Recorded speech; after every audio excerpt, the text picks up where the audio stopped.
HSC ২৬ batch. Welcome to second year. First ইয়ারে তো ১ বছর পেয়েছিলা। কি ভাবতেছো সেকেন্ড ইয়ারে ২ বছর পাবা? মোটেই না কিন্তু। টেস্ট পরীক্ষা পর্যন্ত সময় কিন্তু মাত্র ৬ মাসের মতো।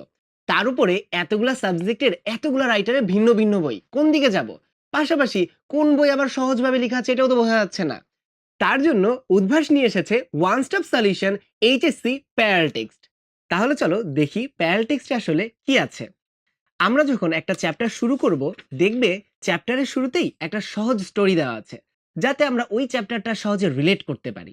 এরপরে কি প্রত্যেকটা টপিকে অনেকগুলা সংজ্ঞা থাকে, যেখান থেকে কিন্তু কতে প্রশ্ন আসে। সেই সংজ্ঞাগুলো দেখবে বক্স করে আলাদা করা হয়েছে। পাশাপাশি দেখা যায় যে বিভিন্ন ইনফরমেশন আলাদা করে জেনে রাখো বক্সের মধ্যে কিন্তু অ্যাড করা হয়েছে।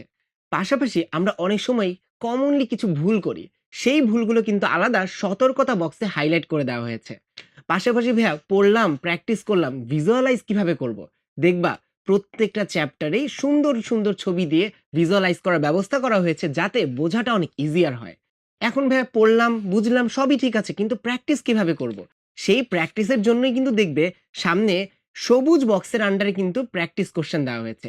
ফার্স্টে দেওয়া হয়েছে হলো বোর্ড এমসিকিউ সমাধান সহ। এরপরে কিন্তু ভাইয়া বোর্ড পড়লে কি হবে? আমরা তো চাই অ্যাডমিশন প্রিপারেশন শুরু করতে। তার জন্য কিন্তু অ্যাডমিশনের এমসিকিউ গুলো দেওয়া হয়েছে। পাশাপাশি আমরা যদি আরেকটু সামনে আগাই, দেখব মেডিকেলের এমসিকিউ দেওয়া হয়েছে, যাতে আমরা রিলেট করতে পারি আসলে যারা মেডিকেল অ্যাসপিরেন্ট তাদের জন্য। এছাড়াও কিন্তু রিটেন কোয়েশ্চেন এড করা হয়েছে, অ্যাডমিশনের রিটেন প্রশ্ন এড করা হয়েছে, এবং তোমাদের জন্য নিজে করো প্র্যাকটিস কোয়েশ্চেনও দেওয়া হয়েছে। মানে একটা পারফেক্ট প্রত্যেকটা ক্লাস্টারের পারফেক্ট একটা প্রিপারেশন যাতে নেওয়া পসিবল হয়। তাহলে চলো অন্যান্য ফিচারগুলো আরেকটা বই থেকে একটু দেখে নিই।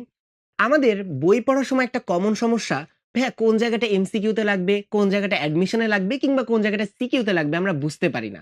তার জন্য দেখবে লাইনের পর রেফারেন্স অ্যাড করা হয়েছে এমসিকিউ কিংবা সিকিউ। পাশাপাশি বায়োলজির ক্ষেত্রে একটা কমন প্রবলেম, ভাই এত ইনফরমেশন মনে থাকে না, কিভাবে মনে রাখবো?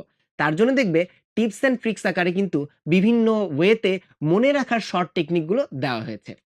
সো এরই মাধ্যমে আমাদের টার্গেট একটাই যে ভাইয়া তোমরা যাতে খুবই কম সময়ে খুবই এফিশিয়েন্টলি তোমাদের প্রিপারেশন কমপ্লিট করতে পারো, এবং যাতে তোমার বোর্ড এক্সাম বলো, কলেজের এক্সাম বলো, কিংবা তোমার অ্যাডমিশন ফেজ, সবগুলো যাতে একটা সুন্দর এবং স্মুথ জার্নি শুরু হতে পারে, সেটাই আমাদের চেষ্টা। আচ্ছা, প্যারালিটিক্স কি শুধু বাংলা ভার্সনের জন্য? না কিন্তু, ইংলিশ ভার্সনের জন্য রয়েছে। আর তোমরা এই প্যারালাল টেক্সট উদ্ভাস উন্মেষের অফলাইন যেকোনো ব্রাঞ্চ থেকে কালেক্ট করে নিতে পারবে, কিংবা ঘরে বসেই রকমারি থেকে অর্ডার করতে পারবে। তোমাদের জন্য রইল অনেক অনেক শুভকামনা আর অনেক অনেক দোয়া।